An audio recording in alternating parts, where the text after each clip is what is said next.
The Timberwolves are on fire right now. The Minnesota Timberwolves are 2-1 in this series, and the numbers behind it are genuinely impressive. Let's get into it. Game 2, they were down 19 points and still came back to win 119-114. They outscored Denver 20-3 in second chance points. 20-3. That's a massive possession advantage, and it showed up on the scoreboard. Then Game 3 happened. Denver shot 34.1% from the field. That's the worst shooting performance Denver had all season. They shot 20% from 3. Nikola Jokic went 7 for 26 from the field. That's 26.9% shooting for the reigning MVP. Minnesota's defense completely took over that game. The assist numbers from Game 3 are wild. Minnesota had 31 assists. Denver had 12. That's not a close game. In terms of ball movement, that's a complete breakdown for Denver and a masterclass for Minnesota. They also grabbed 62 rebounds to Denver's 54. What's even more interesting is who was leading the scoring in Game 3. It wasn't Anthony Edwards. It was Ayo Dosunmu off the bench with 25 points. Jaden McDaniels added 20 points and 10 rebounds. Julius Randle and Dante DiVincenzo each had 15. That kind of spread makes them really hard to game plan again. Through 3 games, Minnesota's been winning the rebounding battle, dominating the assist differential, and holding one of the best offenses in the league to their worst shooting night of the season. Denver's been held below 100 points only 3 times all year, and Minnesota just made it happen in Game 3. The defense has been the story of this series so far, and the numbers back it up completely. But of course, everything starts with Edwards. Anthony Edwards put up 28.8 points per game this regular season, shot 48.9% from the field, and posted a true shooting percentage somewhere between 61.5 and 62.8%. That's 3 to 5 percentage points above the league average, and he's doing it at a 31.5% usage. That means roughly 1 out of every 3 Minnesota possessions ended with Edwards. 1 out of 3.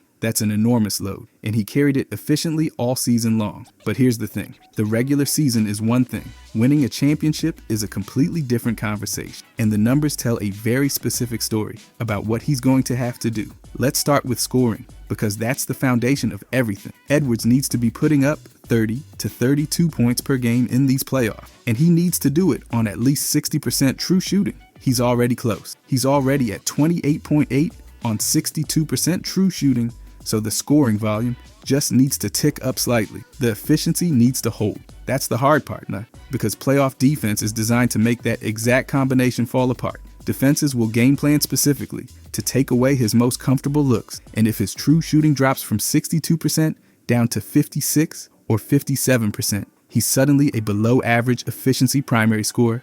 That's a massive swing, and it's the kind of swing that ends championship runs. His 3-point shooting is a huge piece of it. About 41 to 42% of his shot attempts are threes. That's a massive chunk of his offensive identity. If that volume stays high, but the efficiency drops, his entire scoring output takes a hit because of how much of his game is built around that shot. He needs to stay in the 37 to 40% range from 3 while keeping that attempt volume up. If defenses can force him into a lower percentage on 3s without him adjusting elsewhere, the scoring efficiency collapses fast. Free throws are actually one of the more underrated parts of his game when it comes to playoff sustainability. He's getting to the line at a rate that puts him in the top 10 to 15 in the league, somewhere around 7 free throw attempts per game. In the playoffs, when jump shots aren't falling, free throws become the stabilizer. They keep the points coming, even when the shooting percentages are fluctuating. He needs to maintain that 7 to 9 free throw attempt range throughout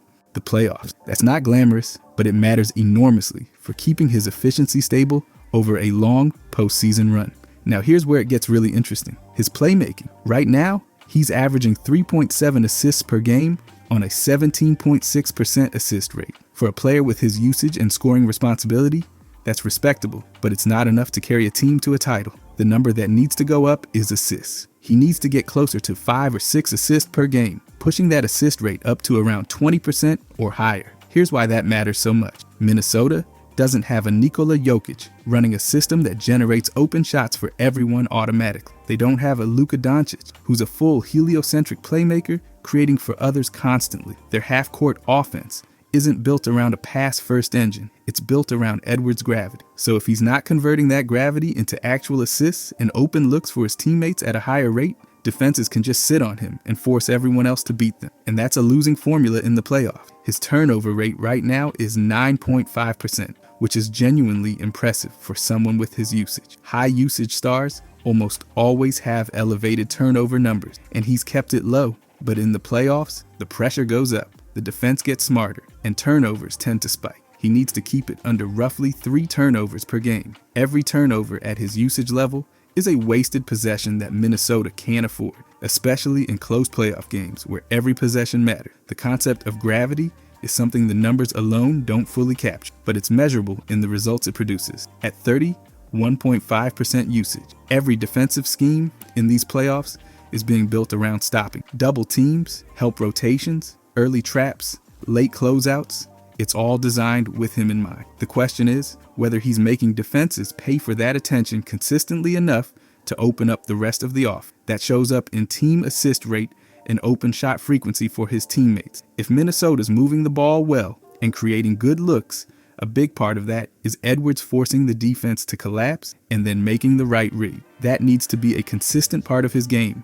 not just the occasional thing. Here's the cold hard reality about what happens if he doesn't hit these thresholds. If Edwards settles into a 26 to 27 point per game output on 56 to 58% true shooting without any meaningful increase in playmaking, Minnesota's offense becomes something below what a championship contender needs. There's no secondary creator on this roster who can pick up that slack. Julius Randle is a great complementary piece. Dante DiVincenzo and Jaden McDaniels are important contributors, but none of them are creating high-quality shots consistently in the half-court on their own. The whole thing runs through Edwards, which means if he's not at his best, the offense simply isn't good enough. So, let's put it all together. What does Anthony Edwards need to look like if Minnesota is actually going to win a championship this year? He needs 30-plus points per game on at least 60% true shooting. He needs to maintain his three-point volume while staying in the high 30s percentage-wise. He needs 7 to 9 free throw attempts per game to stabilize his scoring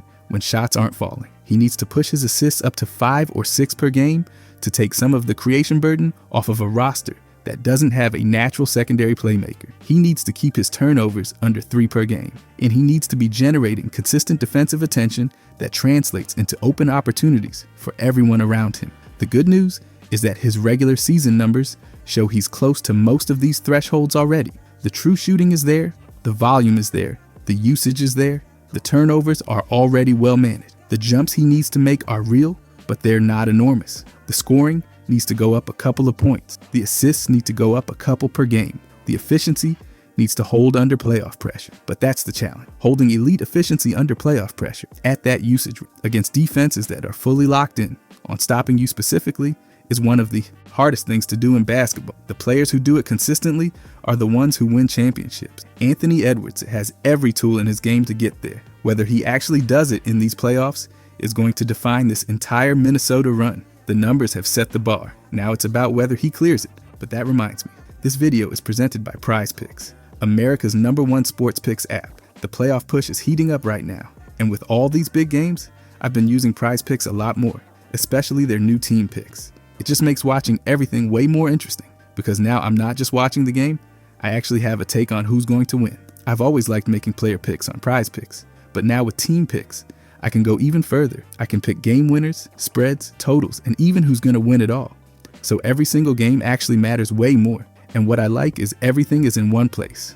Whether it's playoff seeding battles or big tournament games, I can make all my picks right in the PrizePicks app. Download the PrizePicks app today and pick your first game winner, spread or total as the playoff push rolls on, and get $50 in daily fantasy lineups when you play your first $5 lineup when you use code CLNS. That's code CLNS to get $50 in daily fantasy lineups when you play your first $5 lineup. PrizePicks. PrizePicks. Predict is a registered FCM offering. Team picks and culture picks as event contracts. Trading involves significant risk. Not for all. The content provided is for informational and educational purposes only and does not constitute investment advice, a recommendation to trade any commodity interest, or an offer to open an account. Promoter is not registered with the CFTC or NFA.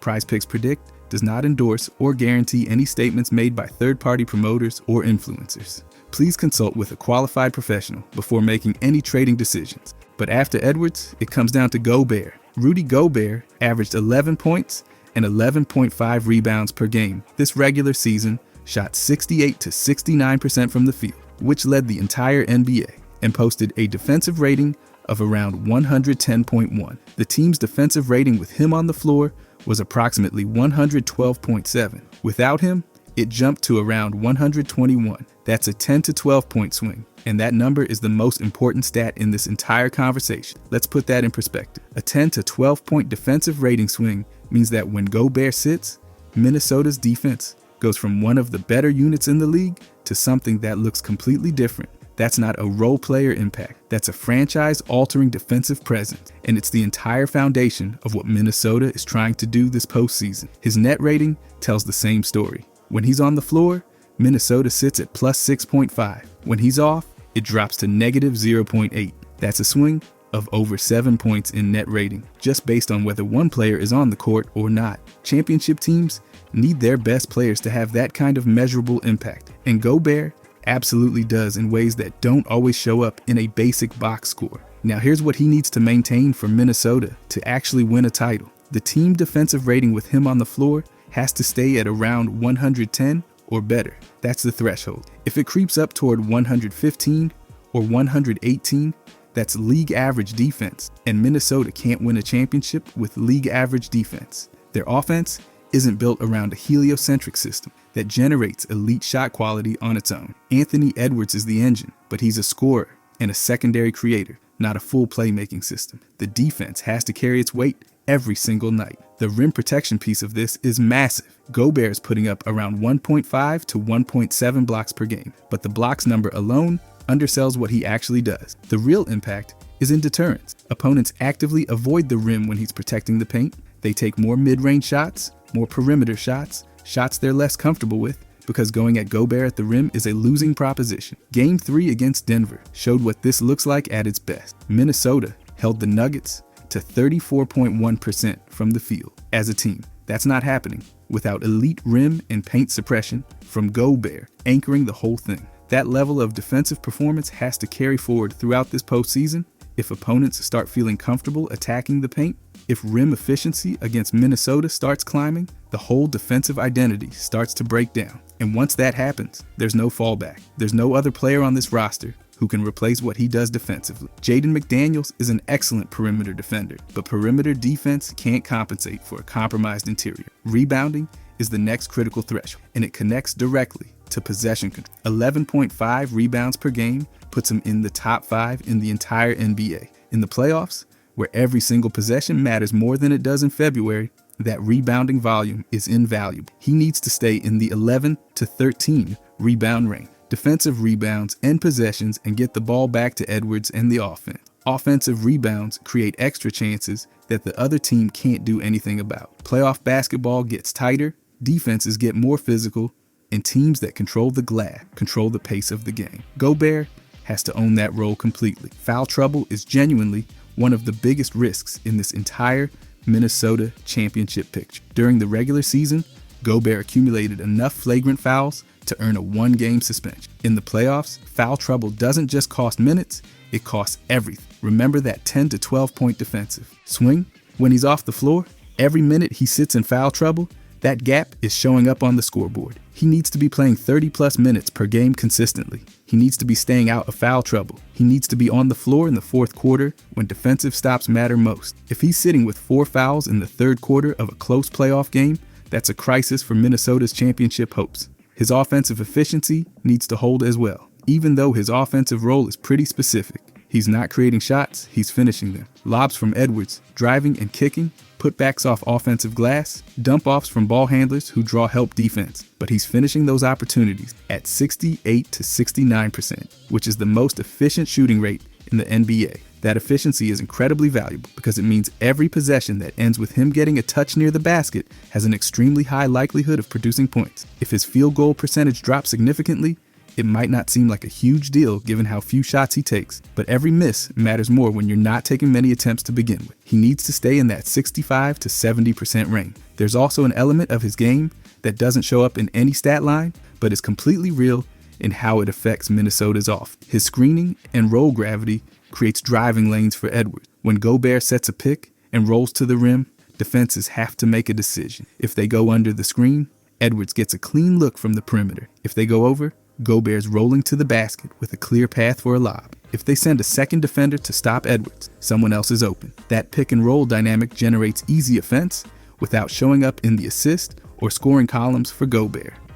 But the open shots it creates for his teammates are a direct result of him being exactly who he is. Here's the bottom line on what happens if Gobert falls short of these thresholds. If he gets into consistent foul trouble and plays fewer minutes, the defensive rating climbs. If his rebounding drops off, opponents get more second chance opportunities. If his rim deterrence fades, teams start attacking the paint freely. Any one of those things happening consistently means Minnesota's defense identity deteriorates, and without that defense identity, they don't have a championship level team. It's that straightforward. Gobert doesn't need to be a scorer. He doesn't need to be a creator. He doesn't need to average 20 points or run the offense. His job description for a Minnesota championship run is actually very specific. Anchor the defense at a 110 defensive rating or better. Grab 11 plus rebounds every night. Protect the rim and force opponents into uncomfortable shot location. Stay on the floor and out of foul trouble. Keep shooting 65 to 70% from the field on his limited attempts.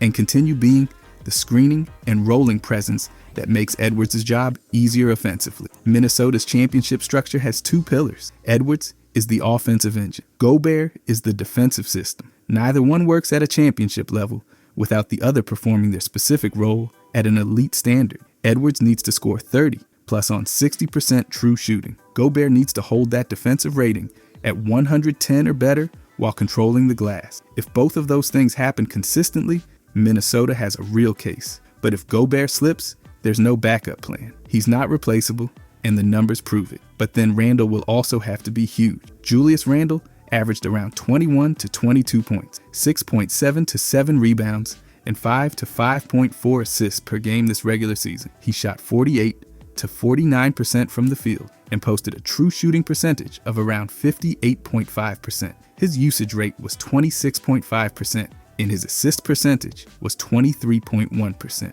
Those numbers paint a very clear picture of what he is for this team. He's the second scoring option, the secondary playmaker, and the primary front court creator outside of Anthony Edwards. And for Minnesota to win a championship, he needs to be more than what those regular season numbers show. Let's start with the efficiency question, because it's the most important thing here. 58.5% true shooting is right around league average. For a player taking up 26.5% of the team's possessions, that's a problem if it doesn't go up. High usage scorers who operate below or right at league average. True shooting are essentially hurting their team's efficiency every time they take a shot. That's not sustainable in the playoffs when defenses are more locked in and every possession carries more weight. Randle needs to push that true shooting up to 60% or better to be genuinely valuable at the volume he's being used. That's the threshold. 60% true shooting at his usage level makes him an above average offensive contributor. Anything below 58% at that usage starts costing the team. The shot selection piece is directly connected to the efficiency problem. Randle has historically leaned on contested mid-range jumpers and isolation-heavy possession. That's a shot profile that limits efficiency no matter how good a player is.